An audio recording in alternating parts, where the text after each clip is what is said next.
ছোট পর্দার জনপ্রিয় অভিনেত্রী তানজিন তিশার সঙ্গে ঢাকাই সিনেমার নায়িকা পরীমনির দ্বন্দ্বের কথা সবারই জানা।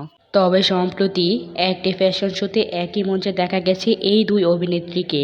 অনুষ্ঠানে উপস্থিত অনেকেই জানিয়েছেন এই দুই নায়িকাকে হাই হ্যালো করতে দেখা গেছে, তবে দীর্ঘ কোনো আলাপ হয়নি তাদের।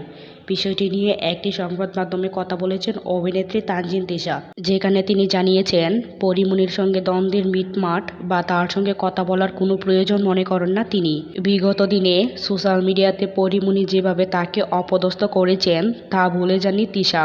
মঞ্চে পরীমনির সঙ্গে কথা হয়েছিল কিনা এমন প্রশ্নে তিশা বলেন, মঞ্চের পেছনে এসে সে আমার হাত ধরেছিল, তখন হাই হ্যালো না বলার কিছু নেই।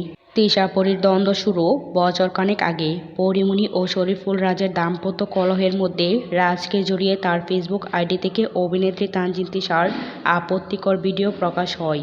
ভুক্তভোগীসহ মিডিয়া পাড়ার অনেকে ভিডিও ফাঁসের ঘটনার জন্য ইঙ্গিত করেন রাজের প্রাক্তন স্ত্রী পরীমনিকে।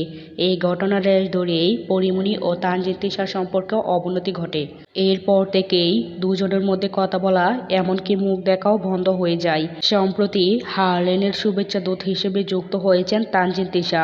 ওই প্রতিষ্ঠানের অংশীদার ঢালিউড সুপারস্টার শাকিব খানও। এরপর থেকেই শোনা যাচ্ছে শাকিব খানের বিপরীতে তিশার সিনেমা করার গুঞ্জন। শুধু তাই নয়, ফেসবুকে বিভিন্ন গ্রুপে সে সম্ভাবনা নিয়েও আলোচনা চলছে। তবে বিষয়টি নিয়ে এমন কিছুই বলতে চাননি এই অভিনেত্রী।